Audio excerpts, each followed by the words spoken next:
जंग का एक और महाज पूरी शिद्दत के साथ खुलने जा रहा है। यही वो मंजरनामा है जिसकी इजराइल को पहले दिन से तलाश थी। नेतन्याहू को पता था कि ईरान को बराह रास्त शिकस्त देना आसान नहीं है, लेकिन अगर उसको अपने इत्तेहादियों के दिफा पे अलग अलग महाज पर लड़ना पड़े तो सूरत हाल फिर यकसर बदल सकती है। तो मैं आपको बताऊं, अगर मामला सिर्फ यमन तक महदूद रहता है तो शायद इसको एक इलाकाई झड़प करार दिया जा सकता, लेकिन अब तो कुवैत और बहरीन जैसे छोटे और कमजोर मुल्क भी मैदान में निकल आए हैं। अमेरिकन मीडिया का दावा है कि दोनों ममालिक ने ईरान के अंदर फिजाई हमले किए हैं और इन कार्रवाइयों के लिए मुत्तहिदा अरब इमारात ने उनको इंटेलिजेंस फराहम की। सिर्फ यही नहीं, बल्कि बहरीन और कुवैत के फिजाई दिफा को मजबूत बनाने के लिए यूएई ने एयर डिफेंस सिस्टम से मुहैया किए। और ये महज एक फौजी कार्रवाई नहीं, बल्कि इसका मतलब है खलीज में एक नई मुश्तरका अस्करी ताउन की बुनियाद रखी जा रही है। बहरीन, कुवैत और यूएई तो खुलकर सामने आ गए हैं, इसलिए अब मुझको इसराइल का ये मंसूबा कामयाब होता दिखाई दे रहा है। इसराइल अगर अकेला या अमेरिका के साथ मिलकर ईरान के साथ लड़ता तो जंग का रुख तो नहीं बदल सकता था, लेकिन अब अगर ईरान के खिलाफ खित्ते के कई ममालिक एक साथ खड़े हो जाएं तो इसकी अस्करी, मुआशी और स्वार्थी ताकत कई हिस्सों में तकसीम हो।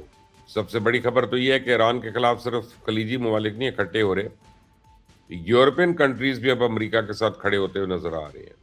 जंग के आगाज में बरतानिया समेत पूरे यूरोप ने अमेरिका को ईरान के खिलाफ अपने अड्डे देने से मना कर दिया था, लेकिन अब सूरत हाल बदल रही है। थोड़े दिन पहले ही पोलैंड ने ईरान के खिलाफ अपने फजाई अड्डे अमेरिका को दिए। आज बल्गेरिया ने भी अपने अड्डे अमेरिका के हवाले कर दिए। और सबसे अहम तो यह है कि बरतानिया और अमेरिका अपनाए हुर्मुज़ में एक नया बहरी इत्तेहाद बनाने की तैयारी कर रहे हैं। बहुत जल्द इस हवाले से एक अहम इजलास होने जा रहा है, जिसमें इत्तेहादी ममालिक से कहा जाएगा कि वो अपने अपने जंगी बहरी जहाज, बारूदी सुरंगें साफ करने वाले खसूसी जहाज, जदीद ड्रोन्स और दीगर दिफाई वसाइल मिडल ईस्ट भेजें।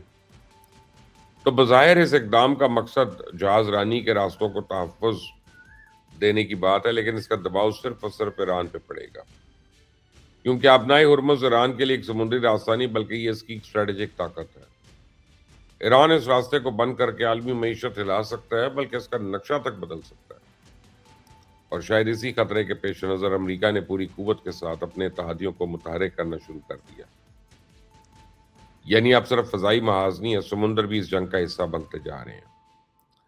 ऐसा नहीं है कि इन हालात में सुलह सफाई की तमाम कोशिशें दम तोड़ चुकी हैं। आज भी मस्कत से एक आला सतह का वफ्द जो है तेहरान पहुंचा और उस वफ्द की ईरानी वज़ीर ख़ारजा अब्बास अराग़ची के साथ फ़ोन पे गुफ्तगू करवाई गई। मस्कत से आने वाले इस वफ्द ने तेहरान को अपनाए हुर्मुज़ जहाज रानी का मुत्तफ़िका निज़ाम तश्कील देने की तजवीज़ दी।